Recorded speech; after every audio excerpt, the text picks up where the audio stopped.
We have a caller on the line at 892-9200, so we'll go to that caller. And KRFP, you are on the air, and this question will go to Ken DeVries first. Is this me? Yes, it is. Okay. Mr. DeVries, you have put yourself out there as a constitutional scholar of sorts and somebody who believes strongly in personal rights and not government intrusion. My question for you is, if elected, would you support the repeal of Idaho's ban on gay marriage on constitutional grounds that it infringes upon the rights of many citizens of the state? Okay, that goes to Ken DeVries first. No, I would not support that. I think that I am opposed to gay marriage. There's all kinds of issues with that, including, there's some civil issues with it. Partnership coverages on insurance. I mean, there's all kinds of issues with that I don't think we would benefit from as a society. In terms of homosexuality and gay marriage, that's about sums up my feeling on that. So I don't know that I have any further comment on it. And that was Ken DeVries, and now Shirley Ringo. I disagree with the constitutional ban on gay marriage or any ban on gay marriage. The set of people that we have, some are straight, some are gay, and I don't understand why we would deny any pursuit of happiness or relationship to people who happen to be gay or desire a same-sex relationship. So it's completely inappropriate in my mind to do that, and if I had any way to change that constitutional ban on gay marriage, I would do it. Okay, that was Shirley Ringo. The phone number is 892-9200. The next question will go to Shirley Ringo first. We don't have any callers on the line, so I'll go to my list of backup questions. Do you think the practice by the legislature of releasing low revenue projections during the last few years and then receiving revenue in excess of projections is a way of excusing budget cuts to social programs? Well, I absolutely do not, and it's quite a game that we have been playing by the majority that simply wants to shrink government and limit government services. So it's quite normal as we enter the legislative session that we'll get a lowball revenue projection. And once that's been accepted by the Joint Finance Committee, then that's the number we budget to, and we have an excuse to shrink programs. And I think that's a wrong approach. I don't think it's good for Idaho, and I would like to see that stop and have us be more honest about the process. And I'll repeat the question for Ken DeVries. Do you think the practice by the legislature of releasing low revenue projections during the last few years and then receiving revenue in excess of projections is a way of excusing budget cuts to social programs? Kind of a trick question, I think. It would seem to me that expecting the worst and then being happy if it worked out is the normal course of action in any conservative business. I think most businesses would operate that way. I'm always for accuracy to the point that we can try and get it, but we can't always be perfectly accurate. As to whether or not they are consciously used to limit government or whatever, I'm not convinced that that's an actual bit of shenanigans that's going on. I'd have to get there and determine it myself. Okay, and that was Ken DeVries. The next question will go to Ken DeVries first. We got two callers about at the same time, so we'll test the line, see if you're it. KRFP, you are on the air. Hello, is it this line? Yes, it is. Considering the contentious nature of the state rules and industry legislation governing oil and natural gas production in Idaho that the legislature deliberated and passed last session, how should the state best guide development of this emerging resource while protecting the interests of its citizens and other economic sectors? Okay, that would go to Ken DeVries first. Okay, I was trying to make a note there to see if I could catch up with it. We're an energy-hungry country, and I believe that we need to explore all the possibilities. There are lots of issues surrounding oil and natural gas exploration, fracking being one of them, and I'll also admit to you right off the bat that I am not an oil man and I am not a geologist, so I don't know every angle that's involved there. I do believe we need to develop our own domestic energy sources. I do think we should take the environment into consideration in that. But I think that, some extremism on the environmental side and the protection of, quote unquote, the environment has seriously hampered our efforts to become energy independent. Oil and natural gas are a fact of life. We consume it. I think we need to face up to that fact, develop our resources, and move forward until we can get alternative energy sources that are efficient. That was Ken DeVries. We'll now go to Shirley Ringo. Well, I think I would address this in terms of process because it is a very important consideration of how we develop or don't develop and what the responsible thing is to do, what the long-term environmental effects might be depending on how we decide to proceed. I felt in the last legislative session that the chair of the committee happened to have some personal interests in that particular area, which he didn't disclose until the discussions were almost over. And so I think that the hearings were affected by that to some extent, and I think that the outcome was that the public had a little less confidence in the results. So as we proceed into the next session, I would like to have us be more transparent about the interests people have that are involved in the process and have open discussions about it again. Okay, that was Shirley Ringo. The next question will go to Shirley first, and we'll go to the caller who's been waiting through a full question. KRFP, you're on the air. Hello. I suppose this question is more for Mr. DeVries. Due to the recent, news over the past year or so about the University of Idaho more or less losing its flagship status, or its status as the state's flagship university, and the efforts of some of the schools in the southern part of the state trying to move our law school down there. Is Mr. DeVries in favor of keeping our law school here, or is he in favor of moving it to some of the larger institutions to the south? Okay, and that'll go to Shirley Ringo first. Oh, well, I would like to comment on that since I have the first answer here. I feel fiercely protective of the University of Idaho in my role as a legislator, and it is becoming increasingly challenging. With respect to the law school, however, I never would condone moving our law school out of Moscow. I think that's very important to us. But I do think it's important that we have a presence in Boise and that we have certain offerings there to satisfy the need, as our land-grant mission is, really, in my opinion. And there is a private law school that is getting started there, and we will have that competition, and I'm afraid that we'll lose out if we don't have some presence and some offerings of courses in the Boise area. But the law school stays here. And that was Shirley Ringo, now Ken DeVries. Oh, I think maybe Shirley and I have something we can probably agree on here. I'll confess not to being an expert on all the intricacies that go on, at this point between the various universities and the arguing over whether this department stays here or goes down there. I think what Shirley said in that case makes some sense. That being said, I would have a preference for keeping the law school here.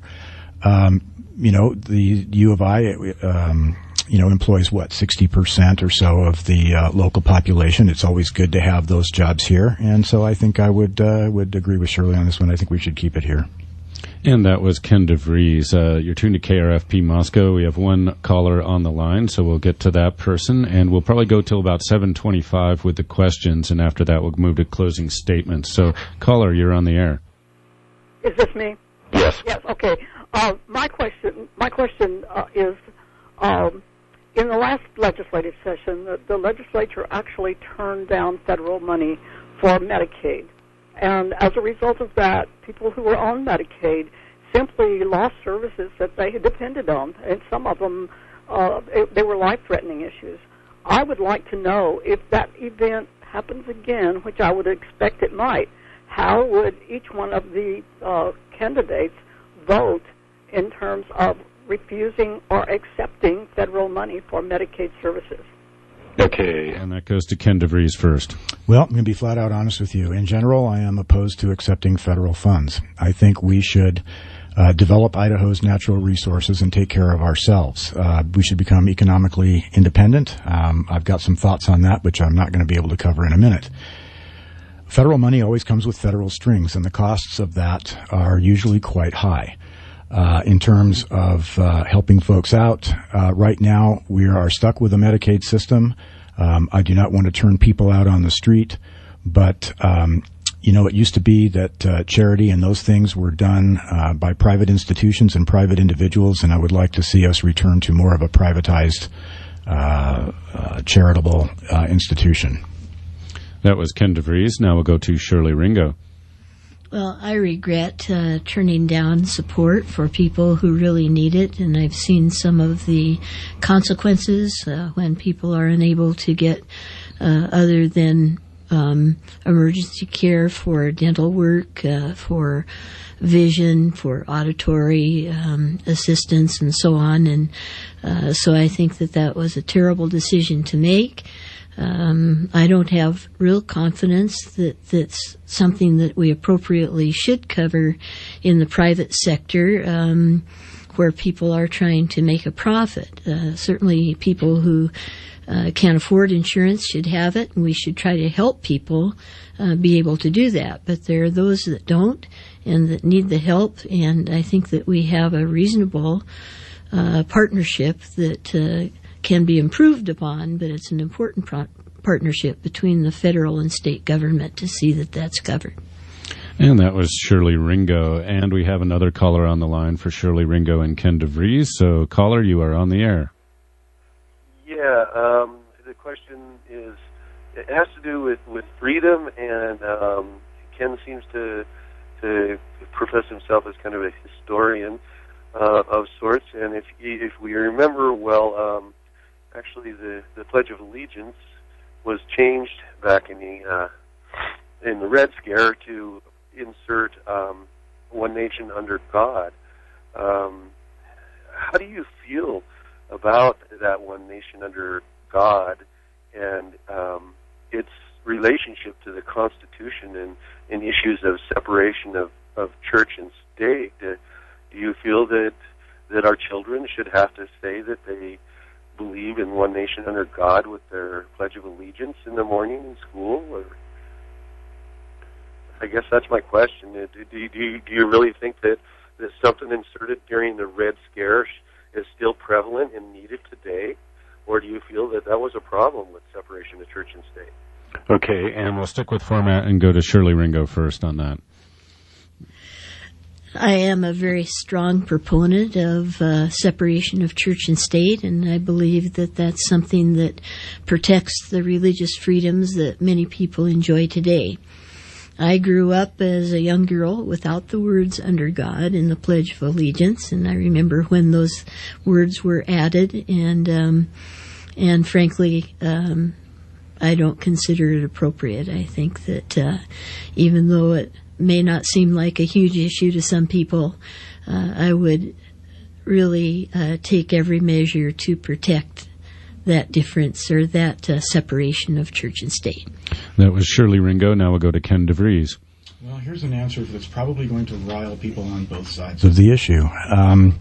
The Pledge of Allegiance was originally written by a guy named Francis Bellamy, who was a socialist, by the way, and wanted people to pledge allegiance to a federal government. I think that our founders, if they had thought that we would be raising people pledging allegiance to a national government, would probably not be all that happy with us. On the other hand, the under God phrase for me, and now keep in mind you are talking to a person who is a Christian, is meaningful to me. If someone does not want to say the Pledge of Allegiance, That's their issue. I can't say that. And by the way, separation of church and state is nowhere to be found in the Constitution. That was written in a letter to the Danbury Baptists by Thomas Jefferson to encourage his congregation to support the new Constitution, promising that the federal government would not interfere in the exercise of religion. So separation of church and state has been taken way out of context. Okay, and that was Ken DeVries. The phone number at the station is 892-9200. That's 892-9200. We only have a few minutes left for callers to ask questions of our two candidates for Idaho House Seat 5B, Ken DeVries and Shirley Ringo. And the next question will go to Ken DeVries first. So, KRFP, you are on the air. It's my understanding that in the Students Come First initiative, that teachers' merit pay will be based on the performance of their students on standardized tests. And I'd like to know what each of the candidates' views are on this and whether you think that's a fair measure to base that on. Okay, we'll go to Ken DeVries first. Obviously, any measure of performance is going to have some testing of some sort to go along with it. And whether that's, a standardized student achievement test or not, there's probably a zillion ways to measure it. I do know that under Students Come First, the evaluations do not go down to the teacher. The performance does not go down to the teacher level, if I remember correctly. It's based on per school. And they're looking for growth in the student performance. A standardized test is one way to do it. If somebody were to come up with what I consider to be a statistically better method for achieving it, I'd be all ears.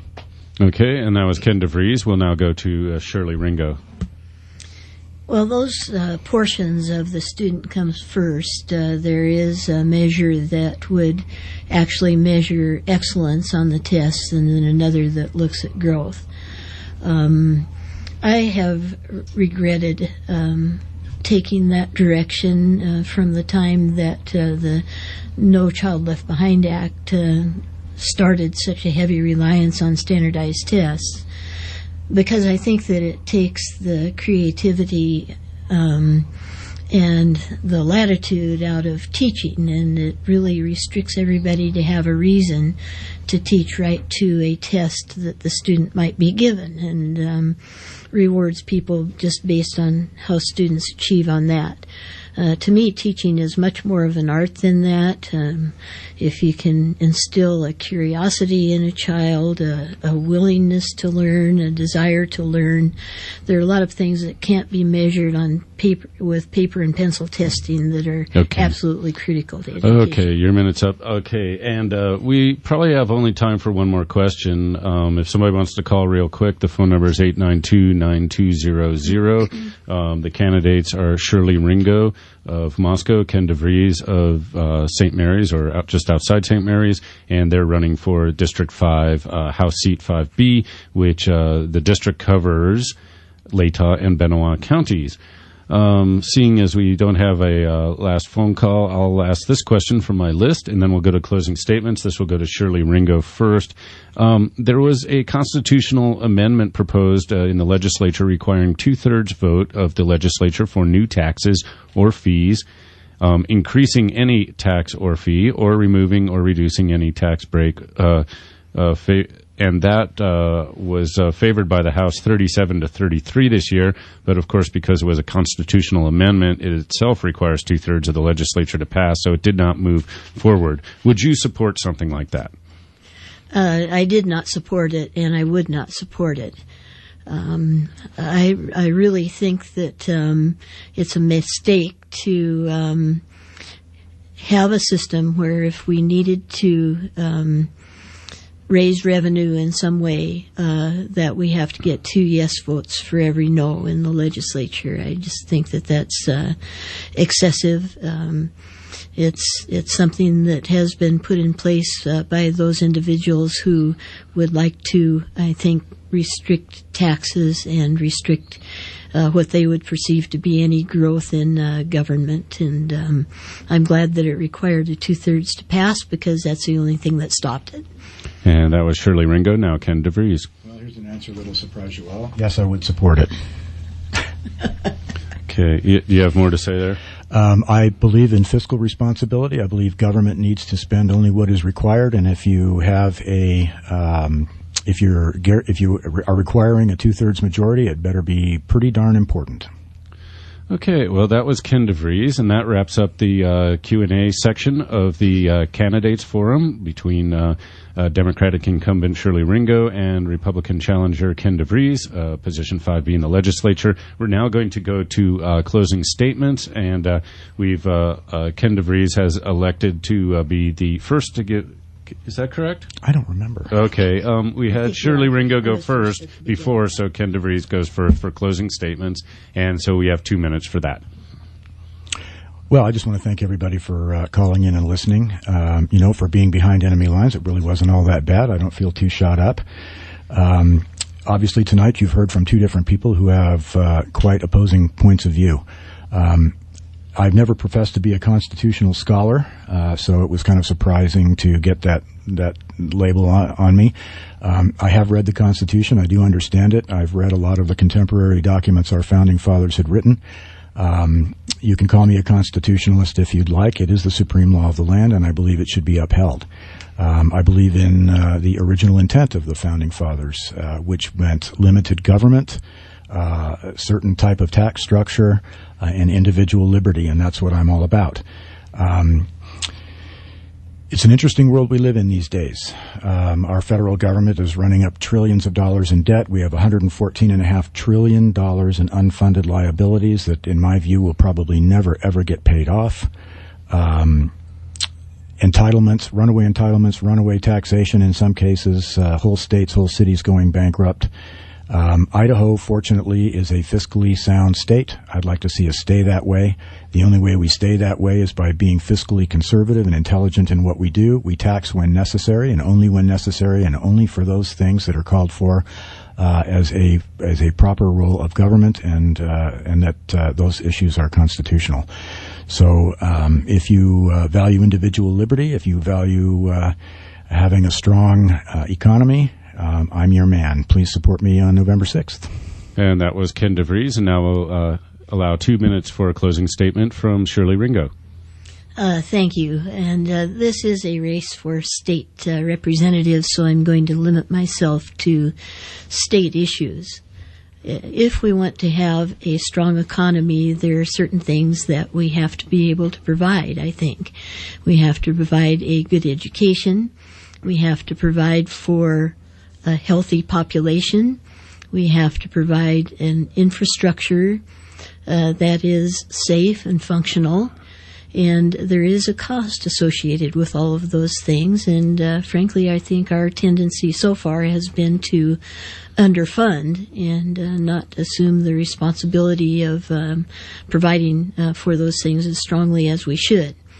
And I think it's very telling that one of the differences between Mr. DeVries and myself involves collecting revenue.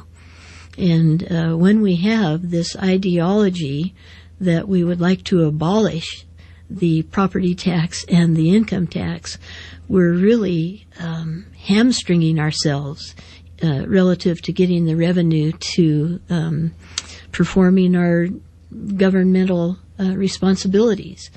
I just don't see how we can possibly argue that that's a responsible thing to do. And I think it's the kind of ideology that has caused gridlock back in Washington, D.C. In Idaho, we're required to have a balanced budget, and we do have it, but that has to involve a reasonable revenue stream along with fiscal responsibility in our spending. Okay, that was Shirley Ringo's closing statement, and we'll just wrap up here by saying that the candidates for District 5, House Seat B, are Democrat Shirley Ringo and Republican Ken DeVries.